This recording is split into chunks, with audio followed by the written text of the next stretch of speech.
حول ولا قوة إلا بالله العلي العظيم. أعوذ بالله من الشيطان اللعين الرجيم. بسم الله الرحمن الرحيم. الحمد لله على ما رفعنا من نفسه وألهمنا من شكره وفتح لنا من أبواب العلم بربوبيته ودلنا عليه من الإخلاص له في توحيده وجنبنا من الإلحاد والشك في أمره حمدا لا منتهى لحده ولا حساب لعدده ولا مبلغ لغايته ولا انقطاع لأمده والصلاة والسلام والتحية والإكرام ولا خير خلقه وأشرف بريته وحامل وحيه ومبلغ رسالاته سيد المرسلين خاتم النبيين وبالقاسم محمد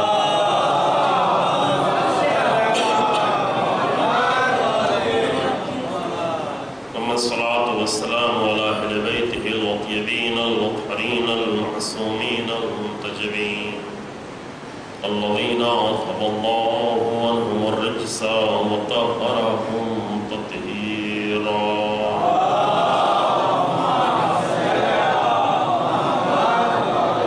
ولعنة الدائمة الباقية على أعدائهم أعداء الله أجمعين.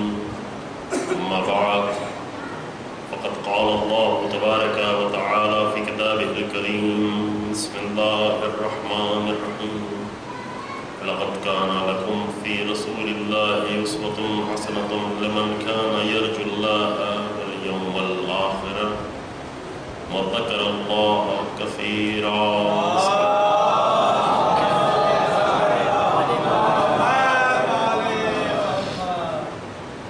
قرآن مجید میں سورہ احزاب کی یہ آیت کریمہ ہے جو آپ کی خدمت میں پیش کی. یوں ایام عزا کا یہ سلسلہ ہے، لیکن یہ جو ایام ہیں آئندہ چند دن، اس میں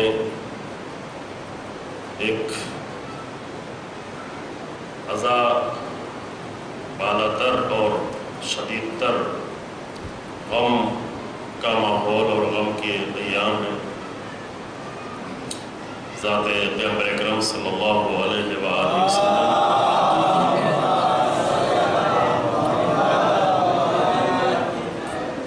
سے دنیا کی محرومی وہ غم تھا کہ جس کو شاید ہم نہ در کر پائیں، لیکن رسول اللہ کی محرومی کا غم جس طرح امیر المومنین نے در کیا، جس طرح جناب زہرا سلام اللہ علیہ نے در کیا، کہ رسول اللہ کے بعد وحی کا سلسلہ منقطع ہو گیا. یعنی وحی کے ذریعے سے جو رابطہ تھا اللہ سے، وہ رابطہ بالکل منقطع ہو گیا. اور یہ وہ غم تھا کہ بعد میں انشاءاللہ عرض کیا جائے گی، جس کی حسرت اور جس کی درد رسول اللہ کے بعد امیر المومنین کو پوری زندگی رہا. جناب زہرا کو بھی رہا، لیکن جناب زہرا سلام اللہ علیہ کی زندگی ہی کچھ کل 75 یا 95 دن ہے رسول اللہ کے بعد. لیکن امیر المومنین رسول اللہ کے بعد تقریباً 30 سالوں تک لوگوں کے درمیان رہے، لیکن آخر تک ہمیشہ رسول اللہ کا غم امیر المومنین کو رہا اور جدائی کا غم. عشرہ اربعین کے بعد پھر دھیرے دھیرے سلسلہ جو شروع ہوتا ہے، اس میں یہ دو غم، ایک تو پیغمبر اکرم صلی اللہ علیہ وآلہ وسلم اور دوسرے امام حسن مجتبی علیہ السلام.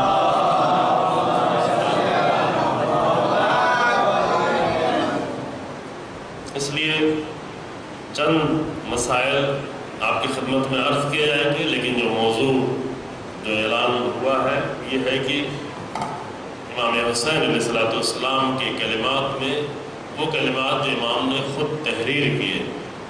بہت سارے امام کے کلمات ہیں جو امام نے خطبے کی شکل میں، گفتگو کی شکل میں بیان کیے ہیں، لیکن کچھ کلمات ہیں جو امام نے وصیت کے طور پر تحریر کیا. اس وصیت میں امام نے اس نقطے کی طرف توجہ دلائی کہ میں اس لیے نکلا ہوں تاکہ اپنے جد رسول اللہ کی سیرت پر چلوں. انی ارید ان آمر بالمعروف وانہا عن المنکر واسیر بسیرت جدی وابی علی ابن ابی طالب. میں اس لیے نکلا ہوں تاکہ اپنے جد رسول اللہ اور اپنے بابا علی ابن ابی طالب کی سیرت پر چلوں. سیرت پر چلنے کا مطلب یہ ہے یعنی کہ اگر اس دور میں 61 ہجری میں رسول اللہ ہوتے تو رسول اللہ کا قیام ہو بہو وہی قیام ہوتا جو امام حسین علیہ السلام کا قیام. امام رسول اللہ کی سیرت پر چلنے کے لیے آئے. اگر امیر المومنین ہوتے اس دور میں تو امیر المومنین کا قیام بالکل وہی قیام ہوتا ہو جو امام حسین علیہ السلام کا قیام تھا. چونکہ الہی انسانوں کی سیرت میں کبھی تبدیلی نہیں ہوا. غیر الہی لوگ انداز بدلتے رہتے ہیں، طریقے بدلتے رہتے ہیں، رہن سہن بدلتے رہتے ہیں، لیکن الہی انسانوں میں کبھی تبدیلی نہیں آئے گی. جو بدلتے رہتے ہیں انداز کوفی و شامی، یہ کوفی و شامی کے انداز بدلتے رہیں گے، لیکن چراغ مصطفی اس کی آغاز بھی ویسے ہی ہے، انجام بھی ویسے ہی. یعنی تمام انبیاء سے لے کر کے رسول اللہ تک اور رسول اللہ سے لے کر کے ختم ولایت تک، امام زمان تک انداز میں کبھی تبدیلی نہیں آئے گی. کیوں؟ اس لیے کہ سب کا انداز ایک ہے، وہ ہے سب الہی اصولوں پر، الہی قانون پر ڈھلا ہوا.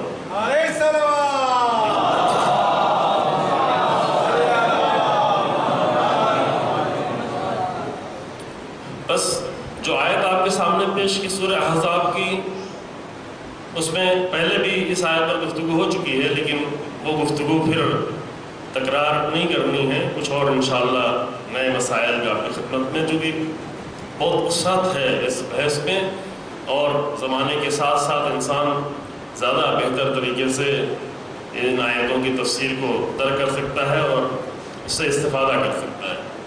قرآن کی اس آیت میں ارشاد ہوتا ہے لقد کان لکم فی رسول اللہ اسوۃ حسنۃ لمن کان یرجو اللہ والیوم الآخر. رسول اللہ کی زندگی میں سورہ احزاب کی 21ویں نمبر کی آیت ہے. رسول اللہ کی زندگی میں تمہارے لیے اسوہ حسنہ ہے. لکم کی تفسیر پہلے بیان کر چکے ہیں، اسوہ حسنہ کا بھی ایک اشارہ ہو چکا ہے، لہذا خالی اشارہ کر کے تاکہ صرف جو ہے آج کی اور بعد والی گفتگو میں مدد مل جائے، اس لیے ایک ذرا اشارہ کر کے آگے بڑھتے ہیں. لکم سے مراد یہ کہ تمہارے لیے. تمہارے لیے یعنی کیا؟ یعنی قرآن کہتا ہے جہاں پر بھی قرآن میں لکم کا لفظ ہے وہاں پر ہمیں زیادہ توجہ کرنے کی ضرورت ہے. یہ تمہارے لیے خاص ہے. یوں تو پورا قرآن ہے تمہارے لیے، پورا قرآن ہے تمہاری ہدایت کے لیے، لیکن آیات کے الفاظ کے بدلنے سے اہمیت تبدیل ہو جاتی ہے. مثلا جن آیتوں میں کہا جاتا ہے یا ایھا الذین آمنو، شاید 85-86 آیتیں ہیں، جب کہا جائے یا ایھا الذین آمنو تو ان آیتوں پر زیادہ ٹھہرنے کی ضرورت ہے. یعنی اے مومنو، اے کچھ آیتیں جس میں کہا گیا یا ایھا الانسان، تو وہ آیتیں ہیں کہ جس کا پیغام پورے تمام انسانوں تک پہنچانے کی ضرورت ہے. یہ پیغام ہی ایسا ہے. یا ایھا الانسان جہاں کہا جا رہا ہے، جہاں کہا جائے یا ایھا الناس، وہ بہت ہی عالمی پیغام ہے. مثلا قرآن کا ایک تو نمونہ پیش کرتے ہیں ورنہ یہ بہت تو نہیں ہے. یا ایھا الانسان ما غرک بربک الکریم، اے انسان کس نے تجھے تیرے کریم پروردگار سے دھوکہ دے کر دور کر دیا، جو ہر انسان کی مشکل ہے. یعنی پروردگار کا مسلسل کرم دیکھتا رہے پھر بھی اس سے دور رہے. ہزاروں کرم ہر لمحے پروردگار کا ہمارے شامل حال ہوتا رہے، لیکن پھر بھی اللہ کی طرف توجہ نہ جانے پائے. انسان دھوکہ کھایا ہوا ہے. کبھی کہتا ہے یا ایھا الناس اعبدوا ربکم الذی خلقکم، اے تمام انسانوں اپنے اس رب کی بندگی کرو جس نے تمہیں پیدا کیا ہے. نام بھی نہیں کہا، اللہ بھی نہیں کہا، کہ اسے ڈھونڈو کہ جس نے تم کو پیدا کیا ہے. یہ عالمی پیغام ہے، یا ایھا الناس کہا جا رہا ہے. کبھی کہہ رہا ہے یا ایھا الناس انا خلقناکم من ذکر و انثی وجعلناکم شعوبا وقبائل، میں نے تم کو ایک مرد اور ایک عورت سے پیدا کیا. یہ طرح طرح کے قبیلے اور شعوب اور خاندان میں نے صرف اس لیے بنائے ہیں کہ پہچانے جاؤ. یہ فخر کرنے کے لیے نہیں ہے، یہ امتیاز کے لیے نہیں ہے.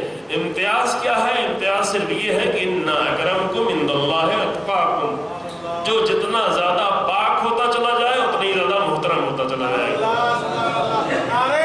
یہ سب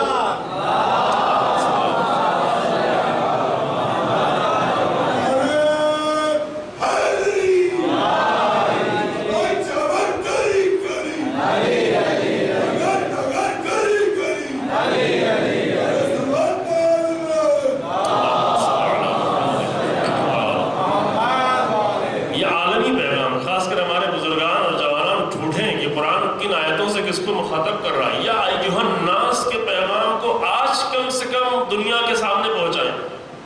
جہاں بھی یا ایھا الناس اور یا ایھا الانسان کا آیتیں زیادہ نہیں، کم ہے.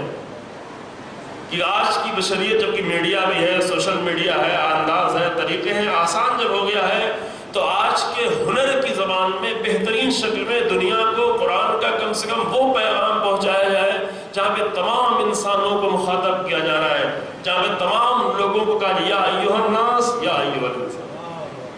لیکن جب قرآن میں 85-86 مقامات پہ کہا جائے یا ایھا الذین آمنوا، تو مومنین فوراً وہاں پہ ٹھہر جائیں گے، مجھ سے کچھ خاص کہا جائے. یوں پڑھ کے آگے یا ایھا الذین آمنوا، جا کے وہ 85-86 آیتیں ڈھونڈیں قرآن کی کہ جہاں پہ کہتے ہیں یہ اے مومنوں. اگر خود کو مومن سمجھتے ہیں تو 1400 سال پہلے سے اللہ تلاش کر رہا ہے اے وہ لوگ جو مومن ہو، میں تم سے کچھ کہنا چاہتا ہوں. اور ہم ہیں کہ وہ آیتیں پڑھ پڑھ کے ثواب لے لیتے ہیں، لیکن اللہ کیا کہنا چاہتا ہے یہ نہیں سننا چاہتے. یہ ہماری حالت یہ بہت ہی عجیب و غریب حالت ہے. اگر دنیا کے کسی آدمی کو معلوم ہو جائے کہ ایسے لوگ ہیں تو شاید وہ مر جائیں یہ سن کے، لیکن ہماری عادت ہو چکی ہے کہ اللہ ہم سے یا ایھا الذین آمنوا کہہ کر کچھ خاص باتیں کہنا چاہتا ہے، لیکن ہم اس کی طرف کوئی توجہ نہیں. کہ اللہ سے کہتا نہیں کچھ سننا نہیں ہے، فقط ثواب دے دے، مجھے کچھ چاہیے نہیں، صرف ثواب چاہیے. تو آیتوں کے طرز تخاطب سے مخاطبین میں اہمیت بڑھ جاتی ہے. اسی لیے قرآن میں جہاں کہا گیا لکم، یعنی تمہارے لیے خاص. رسول اللہ کا جب ذکر ہوا اور رسول اللہ کی زندگی کا ذکر ہوا، رسول اللہ کی پاکیزہ، بلکہ قرآن کے لفظوں میں کہیں کہ رسول اللہ کی حسین خوبصورت زندگی کا جب ذکر ہوا تو فرمایا کہ رسول اللہ کی خوبصورت زندگی میں تمہارے لیے لقد کان لکم، تمہارے لیے اس میں کچھ نمونہ ہے زندگی کا، زندگی جینے کا نمونہ ہے، زندگی جینے کا ہنر ہے. اور وہ ہے بھی کیسا؟ فرمایا حسنہ، حسین ہے، خوبصورت ہے. خوبصورت یعنی کیا؟ یعنی خوبصورت چیز وہ ایسی چیز ہے کہ جو بھی اگر کسی چیز کی خوبصورتی کو دیکھ لے تو خوبصورتی کو ہر ایک پسند کرتا ہے. خوبصورتی میں دیکھا نہیں جاتا کہ مذہب کیسا ہے، دین کیسا ہے، کس دین سے تعلق ہے. اگر خوبصورت ہے تو اچھا لگے. مثلا خوبصورت عمارت بنی ہوئی سب کہیں گے خوبصورت، یعنی مجھے کس مذہب والے کی عمارت. خوبصورت تاج محل ہوگا تو پوری دنیا کے لوگ آگے تعریف، یہ نہیں پوچھیں کس نے بنایا. خوبصورت رضا خانہ ہے تو اچھا لگے گا، خوبصورت مسجد ہے، خوبصورت چرچ بنا ہوا ہے تو چرچ اچھا لگے گا. اس کے اندر کیا ہو رہا ہے یہ الگ مسئلہ ہے. خوبصورت مندر ہے تو وہ بھی اچھا لگے گا، اس کے اندر کیا ہے وہ نہیں، وہ الگ بحث ہے. لیکن جو بھی چیز خوبصورت ہوگی وہ ہر انسان کو اچھی لگتی ہے. قرآن یہ نہیں کہتا کہ میرا نبی ہے اس لیے اس کی بات کو ضرور مانو، بلکہ یہ کہتا ہے کہ چونکہ اس کی زندگی اتنی خوبصورت ہے لہذا سب مانتے چلے. اتنی حسین ہے کہ اسے مانو. لقد کان لکم فی رسول اللہ اسوۃ حسنہ. حسن یعنی خوبصورت. یہ پہلے آپ کی خدمت میں عرض کر جو حسن یعنی خوبصورت. حسنہ زندگی خوبصورت. حسن کے معنی سنا ہوا لفظ ہے نا یہ. حسن یعنی خوبصورتی، بیوٹی. حسن یعنی خوبصورت. حسین یعنی حسین معنی بھی کیا خوبصورت. حسن حسین کا فرق صرف یہ ہے کہ جو یہ آ گئی بیچ میں اس کے معنی ہوتا ہے چھوٹا سا خوبصورت. حسن یعنی خوبصورت، حسین یعنی چھوٹا سا خوبصورت. چھوٹا سا کس معنی میں؟ یہاں پہ امام حسن علیہ السلام سے چونکہ عمر میں چھوٹے ہیں، یہ ہوتا ہے نا جیسے یہ عربی میں یہ کبھی لائی جاتی ہے اس میں چھوٹے کے معنی لائے. مثلا سکینہ معنی ہوتا ہے سکون دینے والا. سکینہ یعنی چھوٹی سی سکون دینے والی. معنی میں کوئی فرق نہیں ہوا. سن کے لحاظ سے کبھی کبھی یہ چھوٹا کا لفظ، یہ بھی چھوٹا کا لفظ کبھی کبھی محبت کے لیے استعمال ہوتا ہے. کہتے ہیں چھوٹا سا بچہ، پیارا سا بچہ. یہ عربی میں وہاں پہ یہ لفظ استعمال ہوتا ہے. حسن یعنی خوبصورت، حسین یعنی چھوٹا سا خوبصورت. رسول اللہ کی زندگی خوبصورت. یہ خوبصورتی کی بحث قرآن میں بہت ہی مفصل بحث ہے. شاید نہیں معلوم آپ کے سامنے کبھی بحث کی یا نہیں کی، لیکن بعض دوسری جگہوں میں کر چکے ہیں کہ قرآن میں بہت ہی مفصل بحث ہے جس میں بہت زیادہ کلمات استعمال ہوئے ہیں. کہیں حسن، کہیں حسنہ، کہیں احسان، کہیں احسن، کہیں محسن. یہ سارے کلمات جتنے استعمال ہوئے وہ سب کے سب اس کا روٹ ورڈ جو ہے وہ ہے یہی حسن یعنی خوبصورتی. اگر قرآن میں جا کر صرف خوبصورتی کا پہلو تلاش کرے تو اور کچھ چاہیے نہیں. خوبصورتی پیدا ہو جائے باقی ساری چیزیں خود پیدا ہوتی چلی جائیں. قرآن کہتا ہے تم خوبصورت ہو جاؤ. تمہاری شکل ہم نے خوبصورت بنائی، تمہارا وجود ہم نے خوبصورت بنایا، تمہاری خلقت ہم نے خوبصورت قرار دی. خوبصورت نہیں، بہت زیادہ خوبصورت. اب ایک دو آیتیں پہلے پڑھ چکے لیکن جیسے ہی چونکہ بات آگے پڑھتے ہیں لقد خلقنا الانسان فی احسن تقویم. سب سے زیادہ بہترین مخلوق بنایا. وصورناکم فاحسن صورکم. میں نے تمہاری صورت کو سب سے زیادہ خوبصورت صورت بنایا. ہم نے تمہارے وجود کو، میں جو خالق ہوں لقد خلقنا الانسان فی احسن تقویم. پھر میں نے جب انسان کو بنایا تو وہاں فرمایا کہ فتبارک اللہ احسن الخالقین. تمہارا خالق بھی بہت زیادہ حسین، حسن ہے. پھر کہا کہ تم یہ سب کچھ جب خوبصورت ہے تو کہا کہ ہم نے تم کو پیدا کیا، موت و حیات دی، لِیَبْلُوَکُمْ أَيُّکُمْ أَحْسَنُ عَمَلًا، تاکہ دیکھیں تم میں سب سے زیادہ خوبصورت عمل کون کرتا ہے. یہاں بھی احسن ہے، احسن یعنی بھی خوبصورت. اب میں اس میں ترجمے میں سنتا ہے بہترین، لیکن اصل ترجمہ ہے خوبصورت. یعنی کتنا زیادہ حسین عمل پیش کرتا ہے. رسول اللہ کی سیرت کو پیش کیا تو کہا کہ رسول اللہ کی سیرت حسین سیرت ہے. رسول اللہ کی زندگی حسین زندگی ہے. اور یہ اتنی حسین زندگی ہے کہ جس کو باقی رکھنے کے لیے اور جس کو بچانے کے لیے حسین ابن علی اپنی قربانی پیش کر رہا ہے. حسین، حسنہ، خوبصورت. وہ کون سی چیز خوبصورت بنتی ہے؟ صرف ایک پہلو آج پیش کر رہا عزیزو. وہ کون سی چیز ہے جو اتنا خوبصورت بناتی ہے؟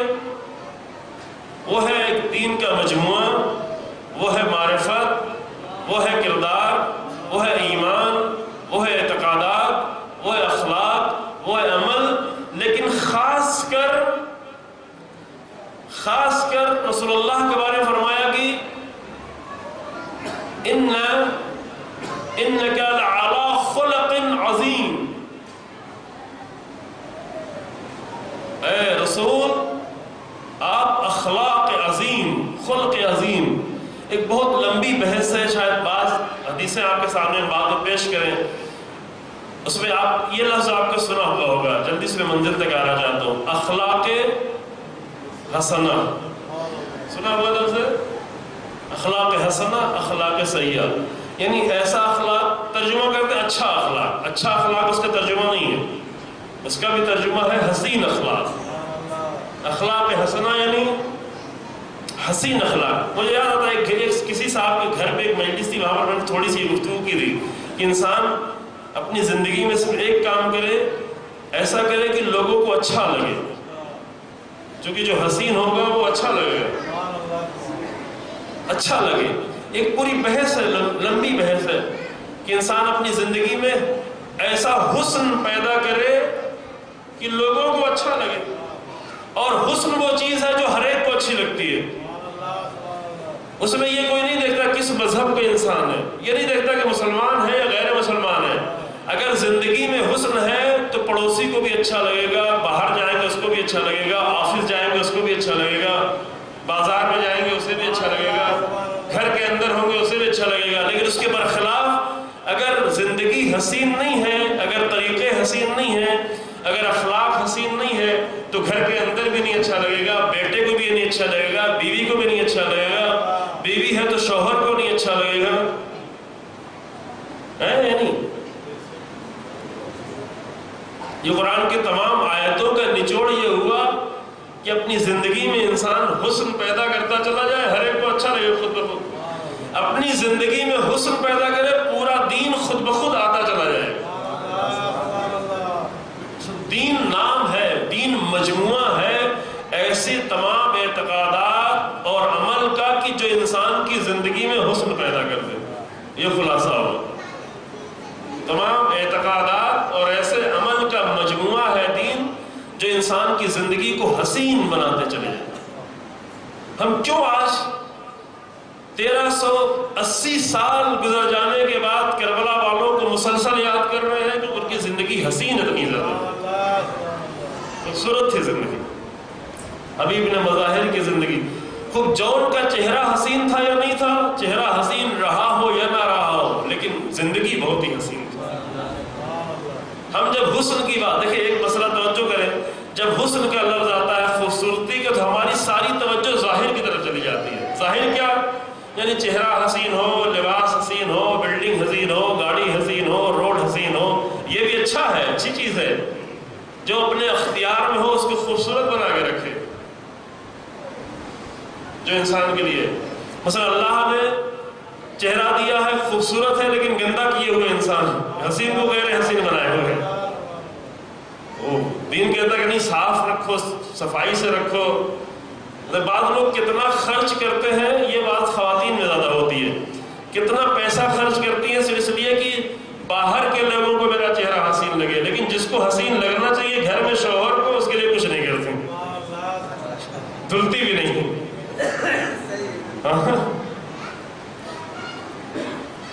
نہیں، حسین رہے، مرد بھی ہے۔ بعض لوگ مرد ہی سمجھتے ہیں کہ نہیں یہ کام خوبصورت نہ صرف عورتوں کا کام ہے، مردوں کا نہیں ہے۔ رسول اللہ، اب یہ بھی ابھی وہ بحث تک ہم نہیں پہنچے، رسول اللہ اتنا زیادہ خیال رکھتے تھے، ابھی کچھ پہلو بعد میں آئیں گے، مثلا کم سے کم 5 مرتبہ تو مسواک کرتے تھے، برش نہیں کہہ رہے، مسواک کم سے کم ہے، ورنہ ہر نماز سے پہلے، پھر ہر صبح جب آرام کر کے اٹھتے تھے تب کم سے کم۔ برش کو ہم نہیں کہیں گے اتنا زیادہ، کیونکہ برش زیادہ کریں گے تو اس میں جو پیسٹ ہوتا ہے وہ نقصان دہ ہوتا ہے ذہن کے لیے، اگر زیادہ استعمال کریں گے تو ذہن کے لیے وہ نقصان دہ ہوتا ہے۔ 1-2 مرتبہ کافی ہے، لیکن 1-2 مرتبہ سے زیادہ کرنا ہے تو مسواک ڈھونڈ کے لائیں۔ اب یہ ہم نہیں کہہ رہے کہ آپ اتنا کہنا، لیکن اتنا زیادہ خیال رکھتے تھے، چہرے کے اتنا زیادہ خیال رکھتے تھے، اتنا بار بار دھلتے تھے، بار بار وضو، یعنی صرف نماز کے لیے نہیں، ہمیشہ حالت وضو میں رہتے تھے۔ یہ سب رعایتیں تھی۔ لباس ہمیشہ کم لباس تھا لیکن ہمیشہ صاف و ستھرا رہتا تھا۔ زیادہ تر لباس سفید پہنا کرتے تھے، کیونکہ سفید لباس کی حالت یہ ہے کہ ذرہ برابر بھی داغ ہوا فوراً پتہ چل جائے گا، پھر انسان دھل لے گی۔ ابھی ہم لوگ کالا لباس پہنے ہوئے خیر غم کی حالت میں، تو کالا لباس آپ مہینے بھر پہنے رہے ہیں، لوگوں کا بدبو لگے گی لیکن خود جو ہے گندا نہیں لگے گا، پتہ ہے کہ خود کو بدبو بھی نہیں لگتی، چونکہ عادت ہو چکی ہوتی ہے نا۔ دوسرے کو بہت بدبو لگتی ہے لیکن خود کو نہیں لگتی، چونکہ چند دن بعد انسان کو بدبو کی عادت ہو جاتی ہے۔ تو رنگین لباس کا مسئلہ یہ ہوتا ہے، کہا کہ صاف لباس ہو، ستھرا لباس ہو۔ حج کرنے گئے کہ سارے لباس اتارو جتنے رنگین ہیں، وائٹ پہن کے آؤ، سفید۔ فطرت سے نزدیک ہے، انسان کی روح سے نزدیک ہے، انسان کی فطرت سے نزدیک ہے۔ کہا رسول اللہ کسی نے دروازہ کھٹکھٹایا، باہر نکل رہے تھے، پانی رکھا ہوا تھا، آئینہ نہیں تھا، پانی میں اپنے چہرے کو دیکھا، صاف کیا اور نکلے. آپ کو کیا ضرورت، آپ اتنے حسین ہیں. کہا نہیں، یہ آنے والے کی نگاہ کا احترام ہے کہ اس کے سامنے جب جایا جائے. یہ طریقہ تھا. تو ایک تو ظاہر کا حسن، اس کا بھی بہت خیال ہے، ہر چیز ظاہر کا حسن. اب دیکھیں چند سال پہلے یہی عزا خانہ تھا، یاد ہے آپ لوگوں کو؟ بھول گئے. بہت سالوں کے دھوئیں ان سنگمرمر پر جمے ہوئے تھے، تو اندر داخل ہوتے ہوئے الجھن سی ہوتی تھی. لیکن ابھی اس میں محنت کی گئی، رگڑ کے. کئی سال ہو گئے؟ آپ کو یاد ہے کہ نہیں؟ آپ لوگ بھول گئے شاید، مجھے یاد ہے. جی ہاں. اب یہ جو وائٹ ہو گیا، اب اچھا لگ رہا ہے، بیٹھتے ہوئے اچھا لگ رہا ہے. وہ فضا جو تھی گندی سی، اس سے بچ گئے. یہ ماحول انسان کے اگر ہر طرف ہو، باہر بھی ہو، گھر کے اندر بھی ہو، لباس میں بھی ہو، چہرے پہ بھی ہو. یہ صرف عورتوں کے لیے نہیں کہا گیا، مردوں کے لیے بھی کہا گیا. سب خوبصورت رہیں، سب صاف ستھرے رہیں، صاف ستھرے لباس پہنے، جس کے پاس بیٹھے اسے اچھا لگے. یہ دل نہ چاہے اٹھ کے یہاں سے جلدی جائے. یہ تاکید کی جا رہی، نہایت تاکید. شہید رجائی نام سنا ہوا ہے؟ شہید رجائی بہت ہی مجاہد انسان تھے، پریسیڈنٹ تھے انقلاب اسلامی کے بعد جو عظیم پریسیڈنٹ کے طور پر آئے. شہید رجائی تھے، ایک معمولی اسکول کے پہلے استاد تھے، لیکن بڑھتے پریسیڈنٹ تک پہنچے. بہت زیادہ کام کرنے والے تھے، بہت زیادہ محنت کرتے تھے. دیکھا ان کا ڈرائیور کہتا ہے کہ 11 بج گیا رات کو. اب جب گھر جانے کا وقت ہوا تو گئے، باقاعدہ صاف ستھرے دھلا اپنے آپ کو. ہم نے کہا اب تو آپ گھر جا رہے ہیں، اب کیا کرنے کے لیے اتنا سب کچھ کر رہے ہیں؟ کہا کہ گھر بھی جس کے لیے جا رہے ہیں اس کا بھی تو کچھ حق ہے. یوں نہیں کہ کام کر کے یوں ہی گھر میں چلے جائے، گندے سڑندے بدبودار. لیکن سارا حسن ظاہر کا نہیں، توجہ کریں، سارے حسن کو ظاہر ہی میں نہیں سمیٹتے. ظاہر سے زیادہ حسن باطن کا ہوا کرتا ہے. اور اسلام یہی کہہ رہا ہے کہ ظاہری حسن کا بھی خیال رکھیں، لیکن ظاہری حسن ممکن ہے ختم ہو جائے، ظاہری حسن ممکن ہے بگڑ جائے. یہ 18 سال کے جوان کا چہرہ بہت ہی حسین ہے، لیکن جب یہی 78 سال کا ہو جائے گا تو اتنا حسین نہیں رہ جائے گا. لیکن یہ 78 سال نہیں، 1000 سال گزرنے کے بعد جب بھی جناب یوسف کا ذکر کیا جائے گا تو حسین نظر آئیں گے. چہرے کا حسن نہیں، کردار کا حسن.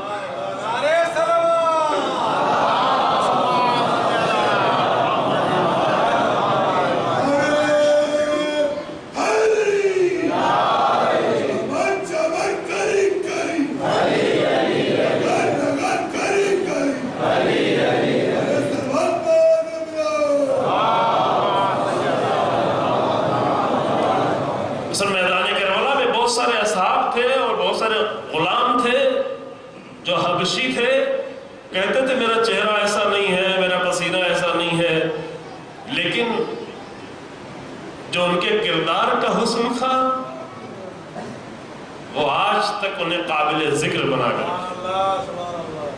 جناب یوسف والی بات میں پہلے عرض کر چکے ہیں، جہاں تک مجھے یاد، یہاں بھی اور جگہوں میں بھی، کہ اسے جناب یوسف اتنے زیادہ حسین تھے، کہتے ہیں نا بہت زیادہ خوبصورت تھے. وہ بہت زیادہ خوبصورت رہے ہوں گے تو ہم آج کیا کریں؟ مثلا جناب یوسف کا چہرہ بہت زیادہ خوبصورت رہا ہوگا تو آج ہمارے لیے اس چہرے کی خوبصورتی میں کیا رکھا ہوا ہے؟ ہمیں تو نہیں معلوم کتنا خوبصورت تھا، کیسا تھا. اب بعض لوگ جو وہ سیریل دیکھے ہوئے جو جناب یوسف کا نام آتا تو وہ سیریل وہ ایک لڑکا تھا ایران کا، وہ یوسف نہیں ہے، یوسف کا رول کر رہا تھا. یوسف بہت زیادہ خوبصورت لیکن رہے ہوں گے. جناب یوسف کتنے بھی خوبصورت رہے ہوں، وہ اپنے باپ کے لیے خوبصورت رہے ہوں گے، اپنی ماں کے لیے خوبصورت رہے ہوں گے، ممکن بعد میں زلیخا کے لیے خوبصورت رہے ہوں گے، لیکن ہمارے لیے ان کے چہرے کا حسن کس کام کا؟ ہمارے لیے جو جناب یوسف کا حسن ہے وہ ان کے کردار کا حسن ہے جو کبھی ختم ہونے والا نہیں. جناب یوسف آج ہمارے سامنے نہیں ہے تو ان کے چہرے کا حسن ہمیں نہیں معلوم، لیکن ان کے کردار کا وہ حسن معلوم ہے کہ 14-15 سال کے جوان کو دعوت دی جا رہی ہو، گناہ کی طرف مجبور کیا جا رہا ہو، لیکن تمام مجبوریوں کو توڑتے ہوئے وہ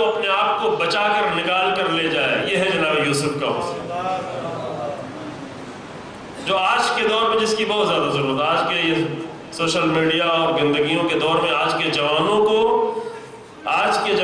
جناب یوسف کے چہرے کے حسن کی اپنی ضرورت نہیں ہے، جناب یوسف کے اس کردار کے حسن کی ضرورت ہے جو ہزاروں سال پہلے جناب یوسف دکھا کے گیا، کہ کوئی بہانہ نہیں کہ اب تو مجبوری ہے اور مشکل ہے، اب کیا کریں، دروازے ہیں، لاک لگا ہوا ہے، ساتھ دروازے بند کر دیے گئے ہیں اور بعد میں سزا ہو جائے گی، کہیں مار نہ دیے جائے، کہیں زندان میں، یہ سارے بہانے توڑتے ہوئے جناب یوسف نے رخ کیا دروازے کی طرف۔ کس دروازے کی طرف؟ جس میں لاک لگا ہوا تھا۔ یہ تو دیکھے ہوئے آئے کہ اس میں لاک لگایا جا رہا ہے، تالے بند کیے جا رہے ہیں، یہ تالے لگے ہوئے دروازوں کی طرف کیوں نبی دوڑ رہا ہے؟ اس میں بھی ایک نقطہ پوشیدہ ہے کہ تالا لگا ہوا دروازہ جس میں تالے لگے ہوئے ہیں، ایک نہیں ہے، دو نہیں ہے، 7 دروازے ہیں، اس پر بھی نبی دوڑتا جا رہا ہے۔ کہ ہم یہ بتانے کے لیے دوڑ رہے کہ اللہ پر بھروسہ کر کے تم نکلو، دروازے اللہ کھولنے والا ہے۔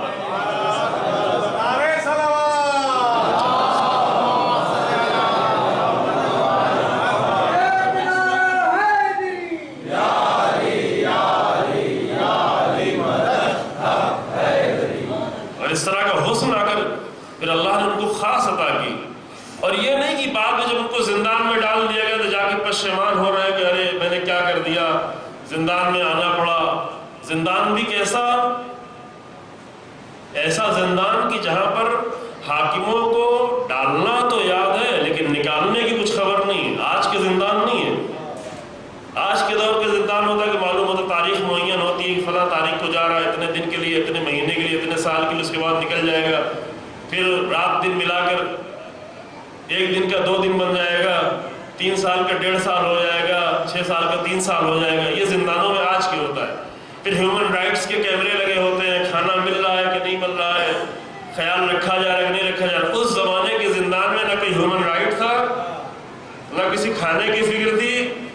زندانوں میں، تہخانوں میں لے جا کے ڈال دیا گیا جس میں جانور، کیڑے مکوڑے، چوہے، بلی، اور اس میں کبھی کھانا یاد رہا تو مل گیا، کیسا ملا، گندا کھانا، زندہ رہے یا نہ رہے، نکلے یا نہیں نکلے، ہڈیاں نکلی یا خود نکلے۔ ایسے زندان میں ایک 14-15 سال کے جوان کو ڈالا جا رہا ہو، اور ڈالنے کے بعد 20 سال تک اس زندان میں وہ گزارتے، اور شاید کتنا اور گزر جاتا، یہ تو اللہ کی مرضی تھی۔ لیکن اتنے سال گزرنے کے بعد وہ وہاں پہ پشیمان نہیں ہے، بلکہ یہ کہہ رہا ہے کہ ربی السجن احب الی مما یدعوننی، اے میرے اللہ مجھے یہ زندان زیادہ پسند ہے اس گناہ سے جس کی طرف مجھے بلایا جا رہا۔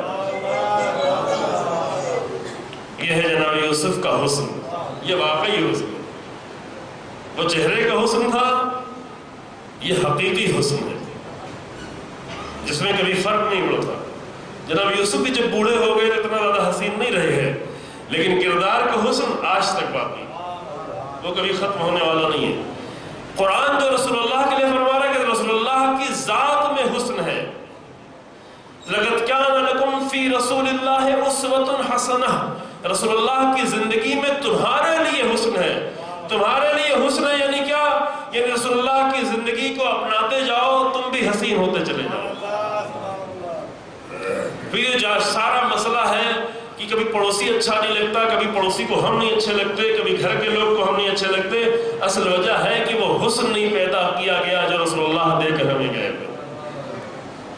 اور حسین ابن علی سلام اللہ کہہ رہے ہیں کہ میں نکلا ہی اس لیے ہوں تاکہ رسول اللہ کی سیرت پہ چلوں، وہی حسن۔ اور وہ حسن در حقیقت اصلی حسن، ایک مطلب آپ کے سامنے عزیزو، اصلی حسن جو ہے وہ کیا ہے؟ وہ ہے اخلاق کا حسن۔ دیکھیں ایمان سے بنیادیں مضبوط ہوتی ہیں، ایمان بہت ہی عظیم الشان ہے، لیکن اس سے بنیاد مضبوط ہوتی ہے۔ بعد میں ہے احکام، مسائل، نماز، روزہ، حج، زکوٰۃ، یہ ساری چیزیں، یہ احکام ہیں، یہ انسان کی زندگی میں ایک نظم و ضبط پیدا کرنے کے لیے ہے۔ لیکن جو چیز انسان کی زندگی میں حسن پیدا کرتا ہے وہ ہے اخلاق۔ اب اپنے استاد کی ایک بات میں آپ کی سننے میں پیش کرتا ہوں، البتہ اسی آیت کے ذہن میں قرآن میں اِنَّكَ لَعَلَىٰ خُلُقٍ عَظِيمٍ، آپ خلق عظیم پر ہیں۔ عظیم یعنی کیا؟ عظیم کا معنی یوں آپ اردو میں بولا جاتا ہے نا، عظیم، عظیم کہتے ہیں بڑا، ہے نا؟ بڑا، لیکن یہ عظیم کا لفظ بنا ہوا ہے عظم سے، عین زو اور میم، دو عظم دو ہے، ایک عین زو میم ہے، ایک عین زے میم ہے۔ عین زے میم ہے اس کے معنی بہت مضبوط ارادہ، جو انبیاء کے لیے اولو العزم انبیاء، یہ عین زے میم ہے۔ اور عین زو میم اس سے کیا معنی ہوتے ہیں؟ عزم، یہ بھی عزم کہا جاتا ہے۔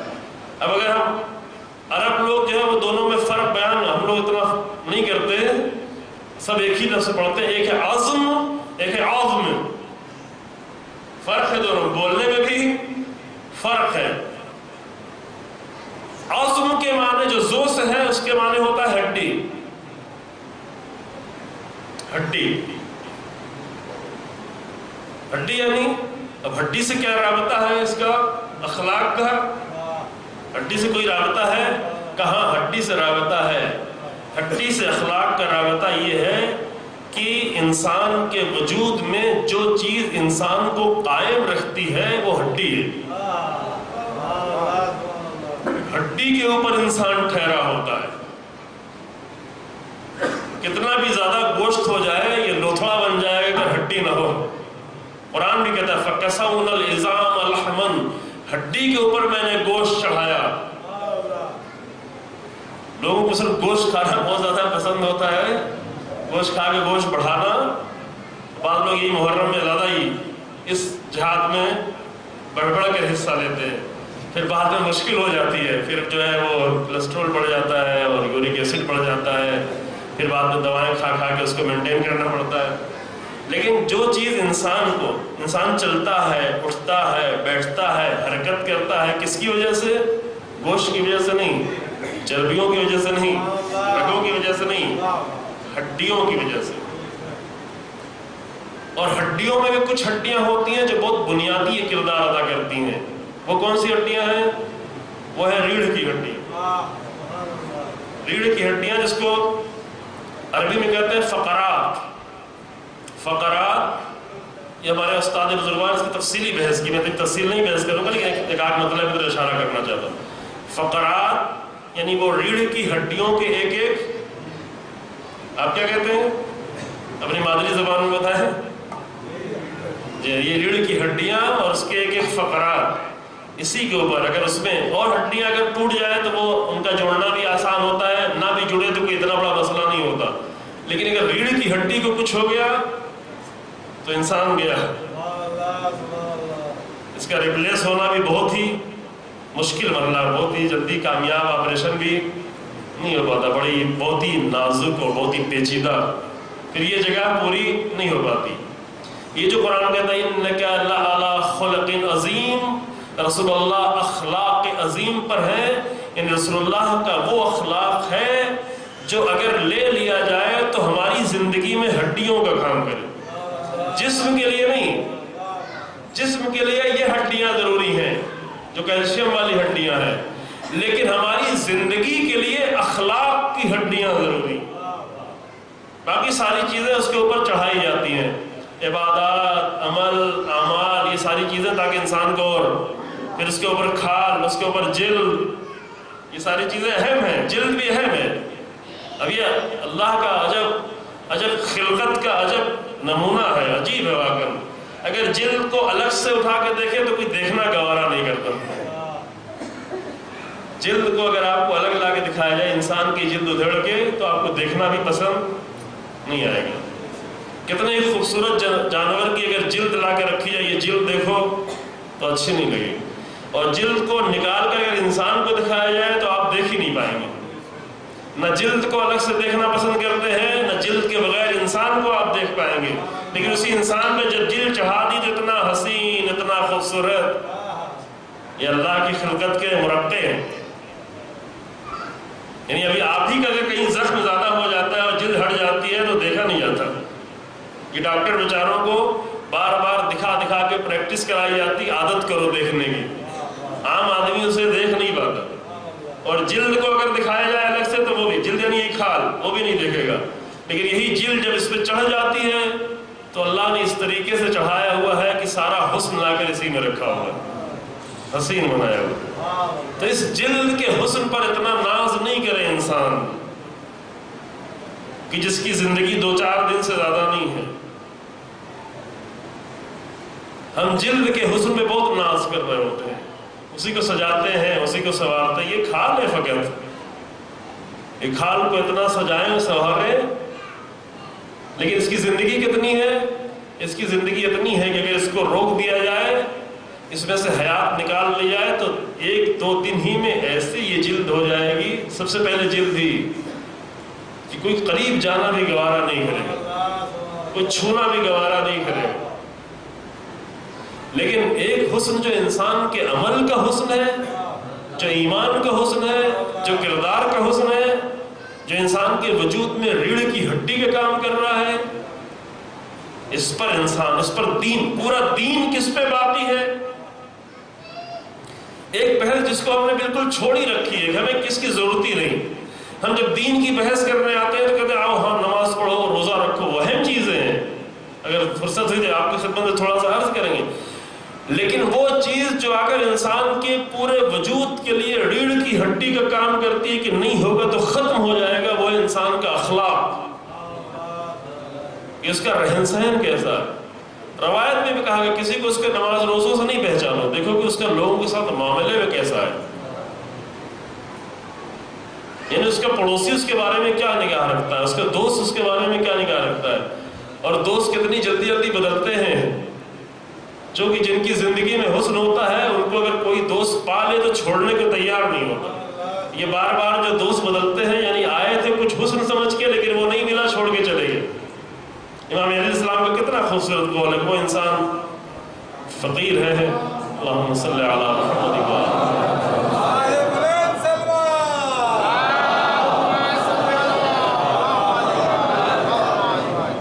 جس کے پاس دوست نہ ہو. اور اس سے بھی بری حالت یہ ہے کہ دوست مل کے چھوڑ کے چلے جائے. ایک ہی جس کو دوستی نہ ملے، یعنی زندگی میں کوئی ایسا حسن ہی نہ ہو کہ کوئی دوست بنے. اور اگر مل کے پھر چلا جائے، اس کا مطلب یہ کہ دھوکے میں آ گیا تھا، سمجھ رہا تھا کوئی حسن ہے لیکن آیا دیکھا نہیں، وہ نہیں ہے. کبھی کبھی بیوی بھی چھوڑ کے چلی جاتی ہے، کبھی شوہر چھوڑ کے جانے کو تیار ہو جاتا ہے. یعنی کیا؟ یعنی دھوکے میں یہ لوگ یہ سمجھے تھے کہ اس کے اندر کوئی حسن پایا جاتا ہے، اب جب قریب آئے تو دیکھا نہیں، زندگی میں واقعا حسن نہیں تھا. وہ یہ پیدا کہاں سے ہوگا؟ اس کے لیے قرآن کہتا ہے، یہی قرآن کیا ہے، لَقَدْ كَانَ لَكُمْ فِي رَسُولِ اللَّهِ أُسْوَةٌ حَسَنَةٌ. رسول اللہ کو اپناتے چلے جاؤ، رسول اللہ کی زندگی کو اپناتے چلے جاؤ، اسی طرح سے جس طرح سے امیر المومنین نے اپنایا، اسی طرح جس طرح اہل بیت علیہ السلام نے اپنایا. اہل بیت کے حسن کا راز بھی یہی ہے کہ انہوں نے اپنی پوری زندگی میں کچھ بھی نہیں پیش کیا، جو کچھ پیش کیا وہی جو رسول اللہ سے لیا ہوا. اور اسی لیے ہم اہل بیت اور غیر اہل بیت میں فرق کرتے ہیں کہ غیر اہل بیت کو ہم اہل بیت کی طرح سے اس لیے نہیں مانتے کیونکہ اور لوگوں نے کچھ رسول اللہ کی طرف سے پیش کیا، کچھ اپنا پیش کرنا شروع کر دیا. اہل بیت نے صرف وہی پیش کیا جو اللہ کی طرف سے تھا، جو رسول اللہ کی طرف سے. ایک سوال پڑھیں آپ.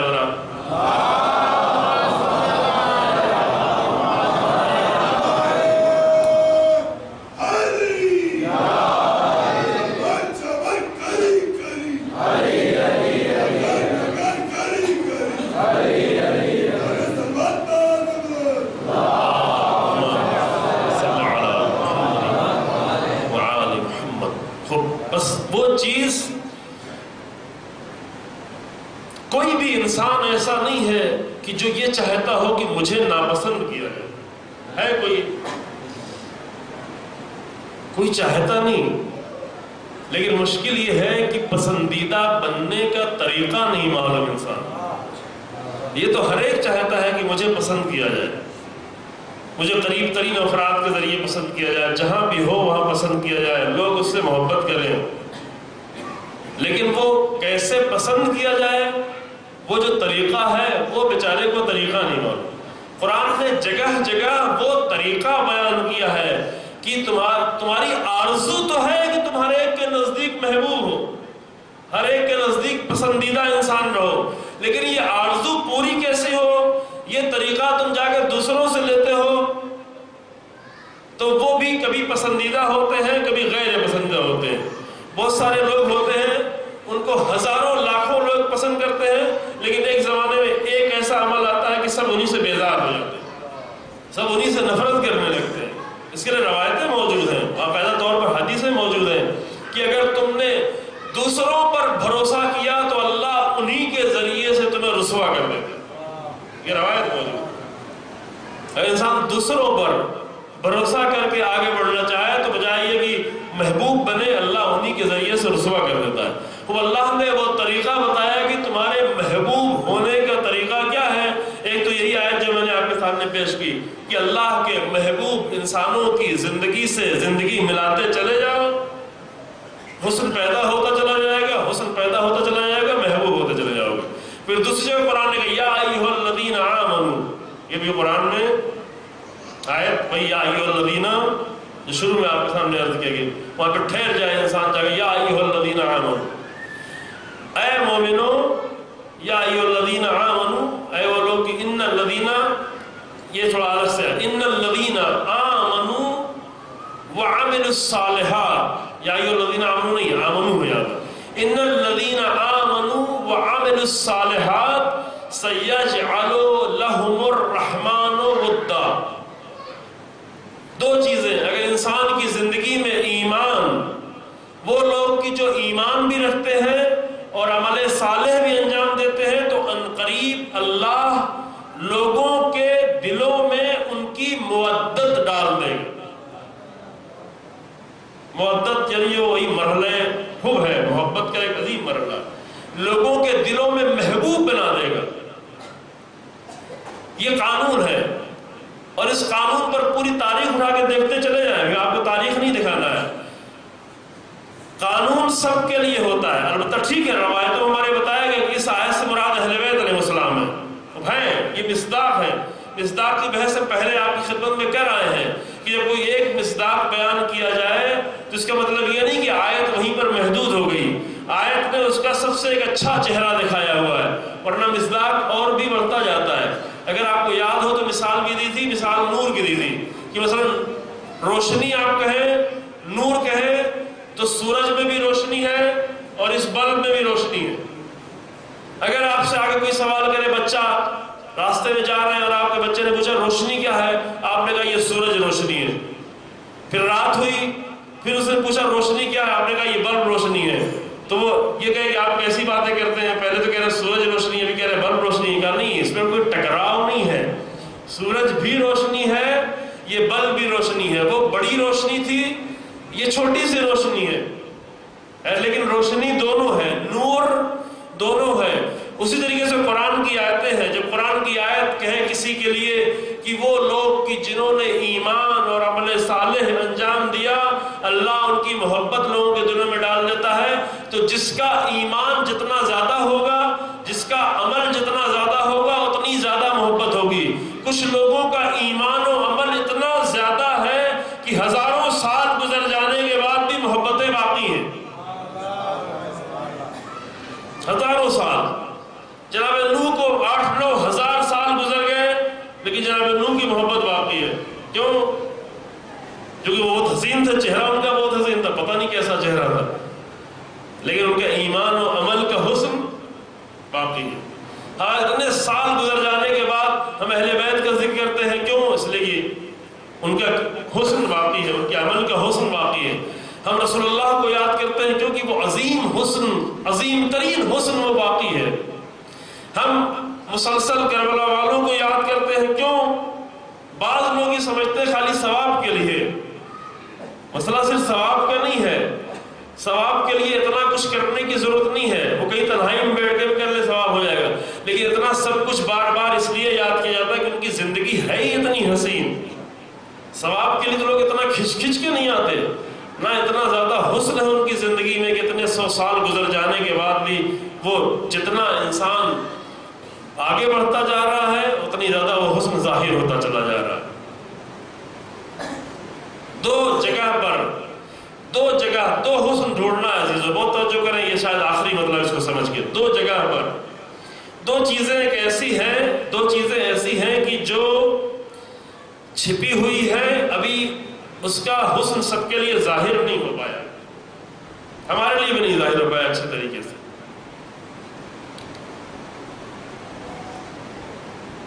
دو چیزیں، ایک میں تھوڑا ٹھہر رہا ہوں یہاں پر تاکہ آپ دو کی طرف آ جائیں۔ دو چیزیں، چونکہ بہت ساری چیزیں ایسی ہوتی جو چھپی ہوتی ہیں، لوگوں کو خبر نہیں ہوتی، بہت مفید ہوتی ہیں، لیکن انسان اس سے استفادہ نہیں کر پاتا۔ مثال اس کی اور جگہ پہ دی گئی، مثلا بہت سارے خزانے زمین میں رکھے ہوئے تھے لیکن ہم نہیں استفادہ، بہت سارے لوگ رہے ان کے قدموں کے نیچے یہ خزانے چھپے رہے لیکن اس سے استفادہ نہیں کر پائے، بہت قیمتی خزانے تھے۔ مثلا یورینیم کا خزانہ اسی زمین میں لاکھوں سال سے تھا لیکن لوگوں نے استفادہ نہیں کیا۔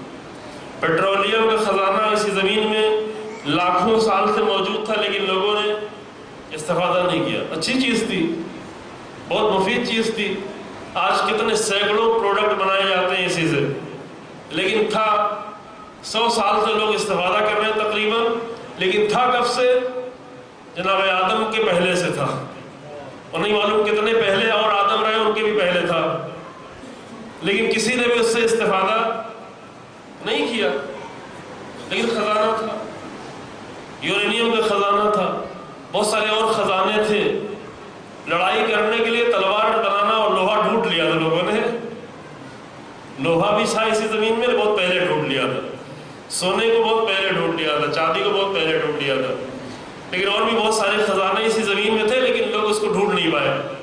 جیسے جیسے ڈھونڈتے گئے اس کی قیمت بڑھتی گئی، اس کو سمجھتے گئے۔ ابھی دیکھیں آج سے شروع ہوا نا، فنکشن شروع ہوا ہے آج سے، کل سے، آج ہی سے، یعنی آج پوری دنیا کا اقتصاد ٹکا ہوا ہے کس پر؟ اس پیٹرول کے اوپر، کہ جو لاکھوں سال سے تھا سب کے لیے لیکن وہ لوگ بیچارے استفادہ نہیں کر پا رہے، اور اس کے بھی حالات جو بعد میں بدلیں گے، بہت کچھ ہوگا، سیاسی حالات، اقتصادی حالات جو کچھ بدلیں گے، ابھی اس بحث میں ہم یہاں پہ نہیں پڑھنا چاہتے، لیکن ایک خزانہ اللہ نے رکھا ہوا تھا، ہمارے ہی لیے رکھا تھا، انسانوں ہی کے لیے، لیکن اتنے ہزاروں سال تک انسان اس سے استفادہ نہیں کر پایا۔ کچھ خزانے اللہ نے اس سے بڑے بھی ہمارے لیے قرار دیے ہیں،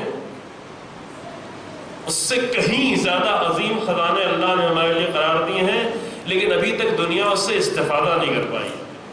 اس میں سے دو خزانہ ایسا ہے کہ جیسے جیسے انسان بڑھتا چلا جائے گا اس سے استفادے کے لائق بنتا چلا جائے گا، جب استفادے کے لائق بن جائے گا تو پھر اس کی یہ زندگی نہیں رہ جائے گی۔ زندگی دیکھیں، پیٹرول کے پہلے کی انسان کی زندگی کچھ اور تھی، پیٹرول کے بعد آگے انسان کی زندگی کتنی تبدیل ہو گئی، یہ گاڑیاں، یہ تیز رفتار، یہ ہوائی جہاز، یہ ٹرینیں، اور یہ فلاں اور یہ فلاں، اور اتنے ہزاروں یہ پلاسٹک کے اتنے سامان، کتنے 100 پروڈکٹ ہیں، آپ کو ہمیں بھی نہیں معلوم ہے، آپ کو بھی نہیں معلوم، متغیر ہو جاتی زندگی۔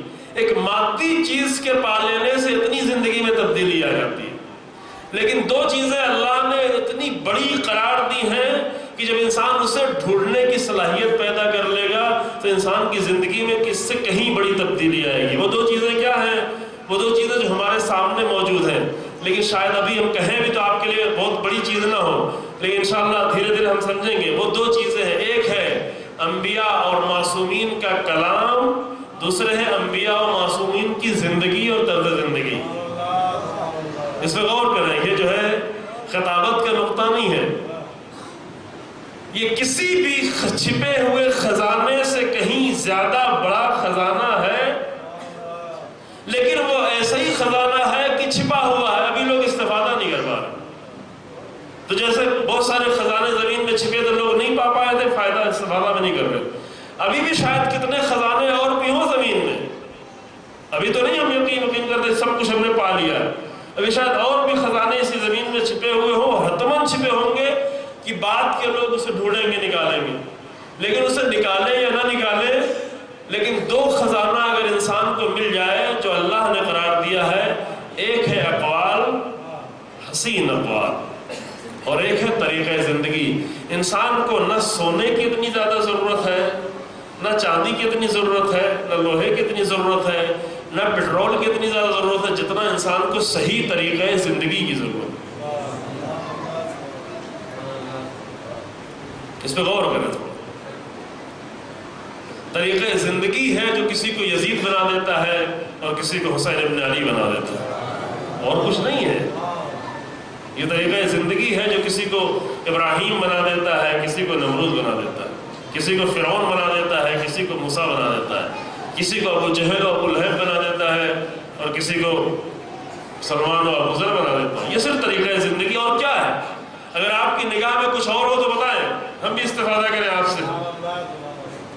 یہ کون سی چیز ہے؟ یہ صرف ایمان اور عمل ہے جو ایک انسان کو اتنا بلندی کی طرف لے جاتا ہے، ایک انسان کو اتنی پستی کی طرف لے جاتا ہے۔ ایمان و عمل پیدا ہوتا چلا جائے، بڑھتا چلا جائے، انسان بلند ہوتا چلا جاتا ہے، وہ گھٹتا چلا جائے، کم ہوتا چلا جائے، انسان پست ہوتا چلا جاتا ہے۔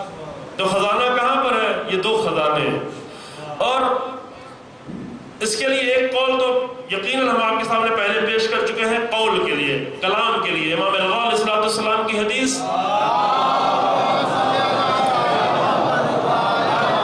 بہت توجہ کریں، صلی اللہ امام فرماتے ہیں ان الناس لو علموا محاسن کلامنا لاتبعونا۔ یاد ہے یہ حدیث یا نہیں؟ حتماً آپ کے سامنے پیش کر چکا ہوں اور بار بار پیش کرنے کی ہے۔ ان الناس لو علموا محاسن کلامنا لاتبعونا۔ اگر لوگ، یہ بھی نہیں کہا مومن، یہ بھی نہیں کہا مسلمان، یہ بھی نہیں کہا میرا چاہنے والا، کہ ان الناس، بھائی سارے انسان، تمام لوگ اگر میرے کلام کے حسن کو جان جائیں، یہاں بھی حسن کا لفظ ہے، ان الناس لو علموا محاسن کلامنا، اگر ہمارے کلام کے محاسن یعنی حسن کو جان جائیں، لاتبعونا، تو سب کے سب میری اتباع کریں گے، سب۔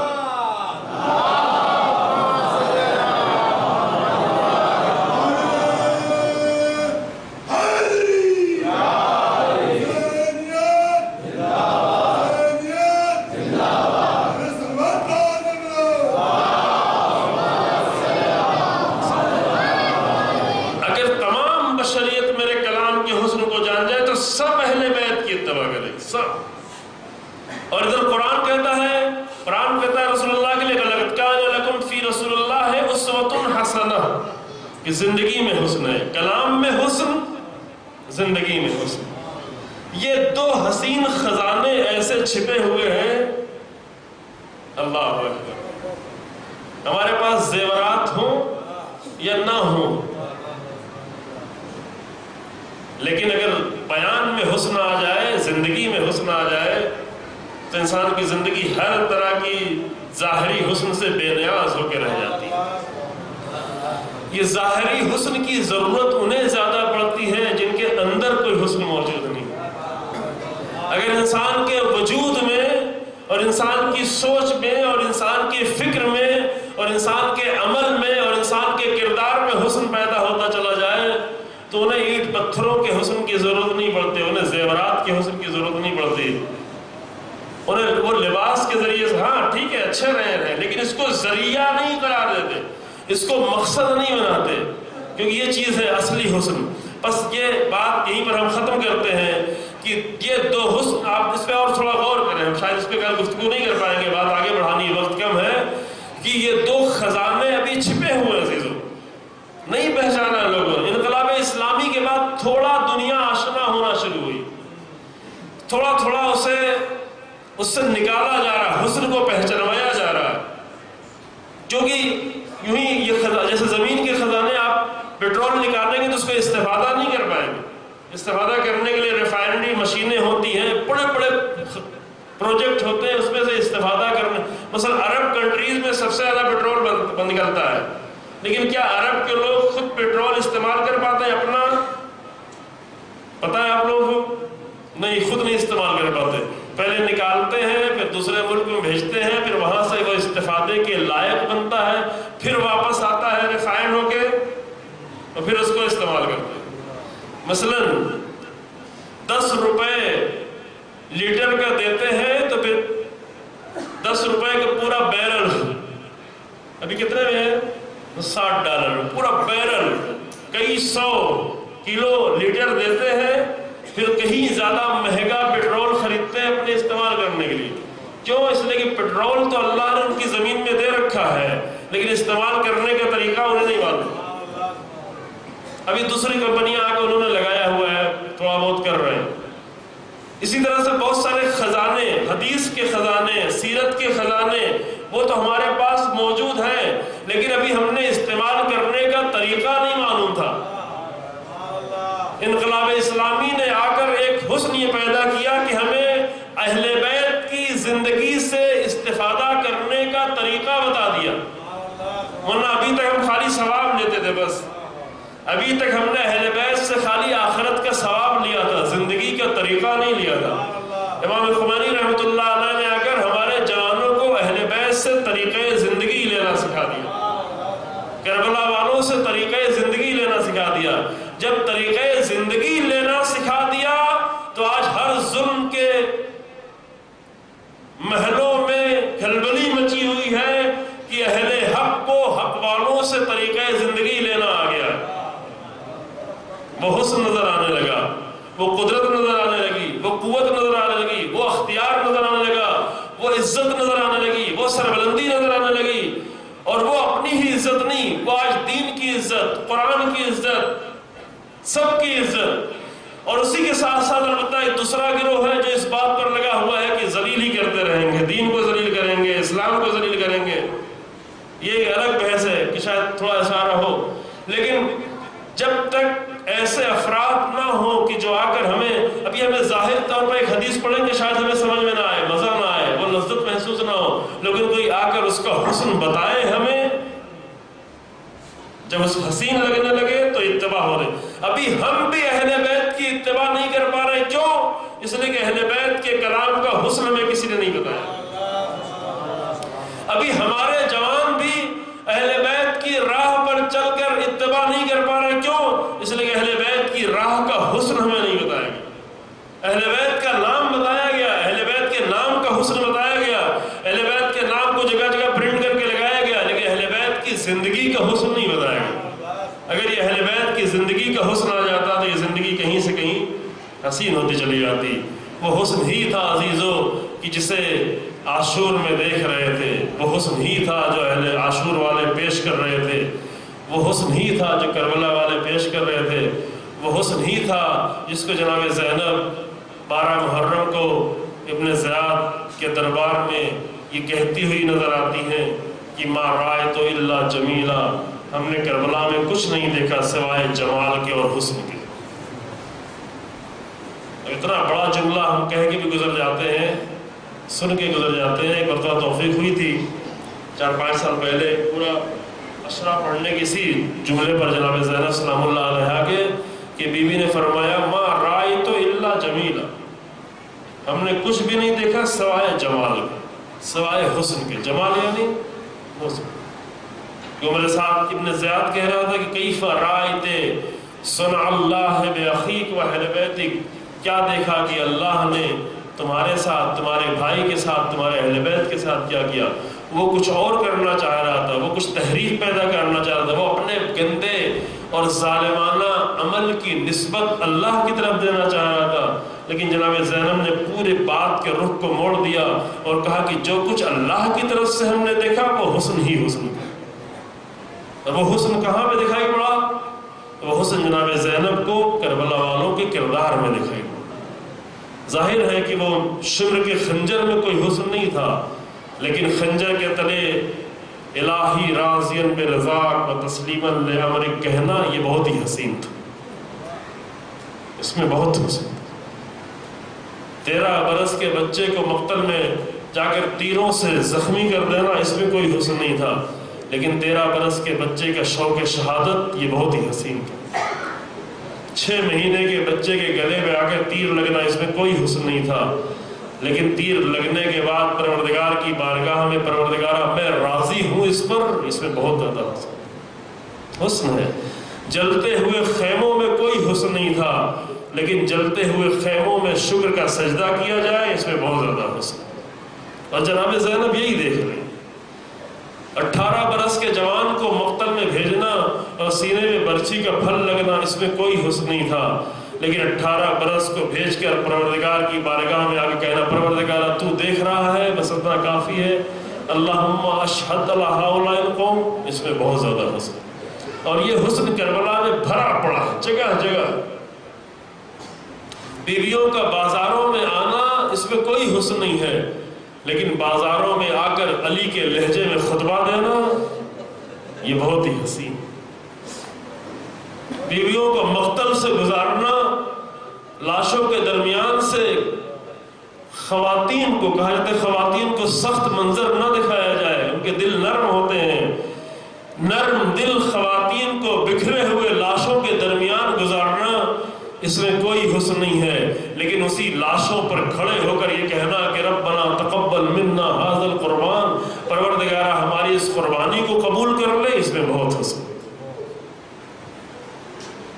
تو جناب زینب تو کربلا کا وہ حسن دیکھ رہی ہیں، جناب زینب کربلا میں عمر سعد کے لشکر کا کردار نہیں دیکھ رہی ہیں، حسین ابن علی کے اصحاب کا کردار دیکھ رہی ہیں۔ عمر سعد کے لشکر کے کردار میں کوئی حسن نہیں ہے، لیکن حسین ابن علی کے اصحاب کے کردار میں بہت ہی حسن ہے۔ یہ حسین ہے۔ 11 شام غریبہ جب آئی تھی، بیویاں بیٹھی ہوئی تھی، عصر کا وقت گزر چکا تھا، مقتل میں شہادتوں کی منزل تمام ہو چکی تھی۔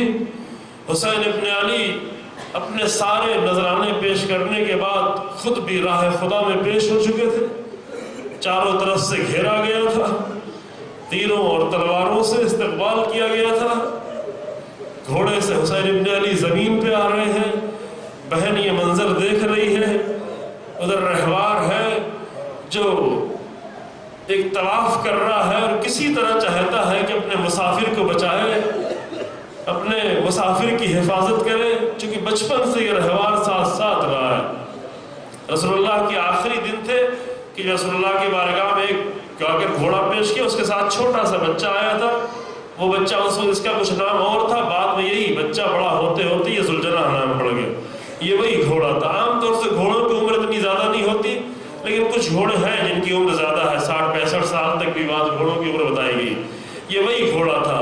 جب یہ رہوار گھوم گھوم کر حسین ابن علی کے جسم کی حفاظت کر رہا تھا تو کچھ لوگوں نے دیکھا کہ حسین ابن علی کے قریب نہیں پہنچ پا رہے ہیں، تو چاہا کہ رہوار پہ حملہ کریں، ذوالجناح پہ حملہ کریں، تو میرے ساتھ چیخ کے کہتا ہے کہ اس رہوار پہ حملہ نہیں کرو، اس پہ تیر تلوار نہیں چلاؤ، یہ رسول اللہ کا گھوڑا ہے۔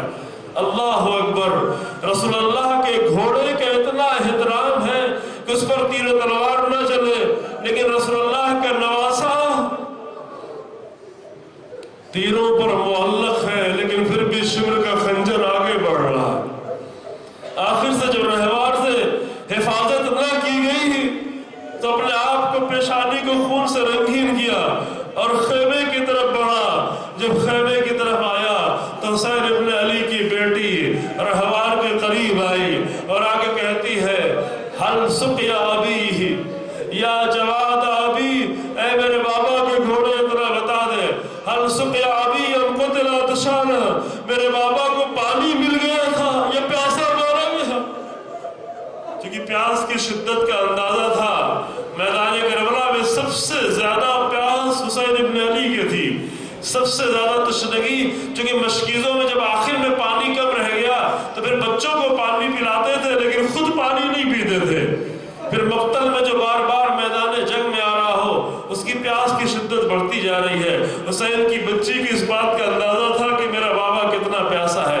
اب سب کچھ ماجرا ختم ہو گیا، بیویاں اکٹھا ہو کر بیٹھ گئی، بیویاں اپنے آپ کو یقین دلا رہی ہیں کہ میرا عباس واپس نہیں آئے گا، اب علی اکبر واپس نہیں آئے گا، اب میرا آقا واپس نہیں آئے گا۔ لیکن اسی درمیان میں بیویوں نے کیا دیکھا کہ کچھ گھوڑے ہیں جو نکل رہے ہیں، پورے لشکر سے گھوڑوں کو الگ کیا جا رہا ہے، کچھ گھوڑوں کی نال بندی ہو رہی ہے اور انہیں تیزی سے مقتل سے نکالا جا رہا ہے۔ کہا یہ کس لیے آ رہے ہیں؟ اسی درمیان میں دیکھا کہ لشکر سے اور بھی افراد نکلے اور انہوں نے لاشیں ہٹانا شروع کر دی۔ کیوں؟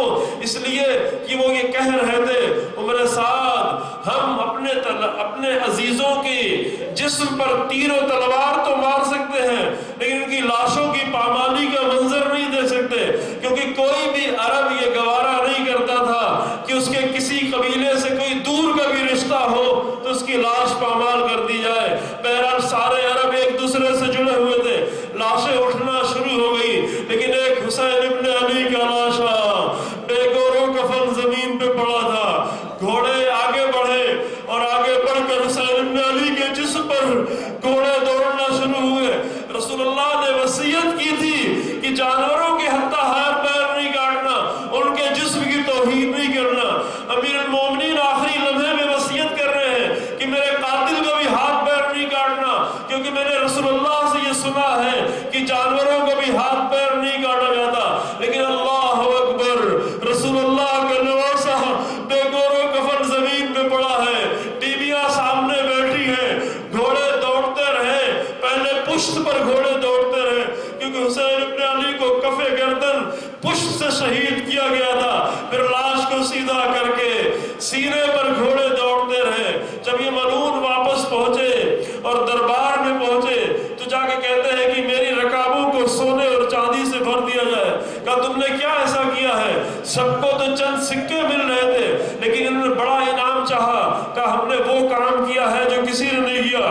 کہا تم نے کیا کیا ہے؟ کہا نحنو رززنا، اللہ اکبر، یہ آخری جملہ دو، نحنو رززنا صدر الحسین بعد ظہر۔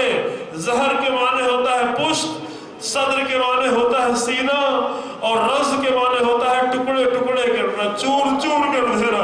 کہا میں نے حسین ابن علی کے پشت پر اور سینے پر اتنا گھوڑے دوڑائے کہ سینے کی ہڈیاں ٹوٹ ٹوٹ کر پشت کی ہڈیوں سے مل گئی تھی، اور یہ سب کچھ زینب کی نگاہوں کے سامنے، ام کلثوم کی نظروں کے سامنے، سکینہ اور رقیہ کی نگاہوں کے سامنے۔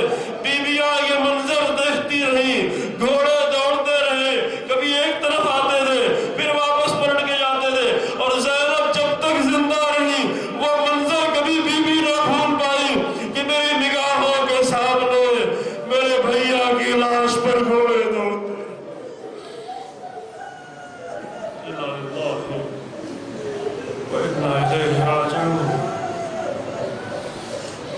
سيعلم الذين ظلموا أي منقلب ينقلبون ربنا تقبل منا إنك أنت السميع العليم بحق محمد وعترة الطاهرين۔ پروردگار ہمیں سر سے عمل کو قبول فرما، پروردگار ہمیں راہ اہل بیت اور راہ قرآن پر چلنے کی توفیق عنایت فرما، پروردگار ہمارے گناہوں کو معاف فرما، پروردگار ہمیں بہتر سے بہتر طور پر ادا حسین ابن علی برپا کرنے کی توفیق عنایت فرما، پروردگار کلمہ حق کو عزت و سربلندی عطا فرما، کلمہ باطل کو نیست و نابود فرما، مرضائے مسلمین کو شفاعت فرما، سرائے مسلمین کو آزادی عطا فرما، پروردگارہ علماء کرام اور مدارس کرام کی حفاظت فرما، رہبر انقلاب کو عزت و طول عمر عطا فرما، امام زمانہ کے ظہور و تعجیل فرما، اور ہمیں امام کے سچے ناصروں میں قرار دے۔